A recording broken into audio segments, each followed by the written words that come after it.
In this video, you're going to learn how to use the COUNTIF function in Excel to count the number of cells in a range that meet a certain criteria. And if you'd like to grab a copy of the spreadsheet that I use in this video, just click on the link in the description below.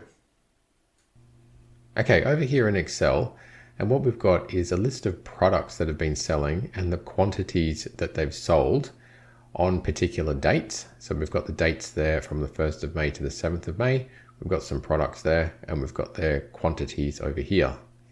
So what we're going to do is use the COUNTIF function to work out a couple of things. The first one is we're going to work out the number of times the quantity is equal to 1 in this list. So to get that started, I'll just come up to cell E2 and I'll just type in COUNTIF and open brackets to start off the function. So all it's asking for here are two things. It just wants to know the range of cells that we're looking up and it wants to know the criteria. So the range of cells is going to be here. So C2 to C20. Once I've selected that, I can just hit comma. And then I just need to put in the criteria. And the criteria is going to be the number 1. So I can just type that in and then close the brackets and press enter. And the answer that we get is 7. So what that's saying is that the number 1 appears 7 times in the quantity column. Okay, so let's try another one now, and we're going to have a look at the number of times nail gel appears in the list of products. So once again, I'll just type in equals COUNTIF and open the brackets. And this time the range is going to be over here in column B and comma. Okay, now we're looking for the text string nail gel. So what we need to do is just open the quotes, type in nail space gel, close the quotes, and then close the brackets and press enter. Okay, and the result we get is the number 5. So that's telling us that nail gel appears in column B 5 times. Okay, now we're going to get a little trickier and we're going to work out the number of times the quantity is more than 2. So I'll just start it off in the usual way. And we'll pick the range and comma. And this time the criteria is more than the number 2. So to put that in, we first need to open the quotes. Then we need to put in the more than sign, and then the number 2, and then close the quotes, close the brackets, and then press enter. Okay, and the answer we get is 6. So this is telling us that 6 times in that list we have a number that's more than the number 2. Okay, let's do one that's a bit similar, but this time it's going to be the number of times the quantity is less than 3. So we'll just start that off in the normal way. We'll pick our range and we'll put in the criteria. Okay, this time we open the quotes, we put the less than sign and then the number 3 and then close the quotes.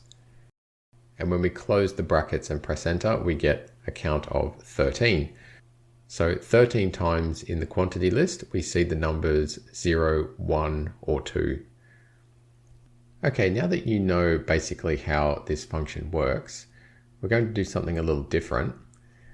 So in all of the examples that we just did, we actually hard-coded in the criteria, but I'm going to show you that you can make that more flexible. So what we're going to do is we're going to have the criteria here in cell E8, and we're going to do a couple of COUNTIF functions based off that. So the first one is going to be the number of times the quantity is the value at E8, which at the moment is 1. So I'll just start the function off in the usual way. Okay, so we've got COUNTIF and we've got our range. Now the criteria, instead of being hard-coded in, is going to be cell E8. So we can just put the cell reference in there, close the brackets and press enter. Okay, now that's telling us that the number 1 appears in that list 7 times. And that's the same result that we got up here. So we know that we've done that right. Okay, now that that's in there, I'll just show you that if you type the number 2, you can see now that the result of the COUNTIF function there has actually changed. So it's more dynamic now. So now it's telling us that the number 2 appears in the quantity list 4 times. And if I change that to a 3, it's telling us that the number 3 appears in there 3 times. Okay, so you can see how that adds more flexibility to the COUNTIF function. Okay, we're going to finish off with one that's a little bit trickier, and I wanted to show you this because you have to do it the right way. So this is going to be the number of times the quantity is more than the value at E8. So I'll just start this off. Okay, so I've got all that set up, including the range. Now the criteria is going to look like this. Okay, so you have to put the greater than sign in quotes, and then you have to put in an ampersand, and then put in the cell reference. And once you've got that, you can close the brackets and press enter. Okay, and that's telling us that the quantity is more than 3 times in the list. So the highest quantity in there is number 4, so that must mean that the number 4 appears in the list 3 times. Let's just change this now to the number 2. Okay, and now it's saying that the number of times the quantity is more than 2 is 6 times. And that actually equals the result that we got up here when we did it in a different way by hard coding it in. So we know that that's right.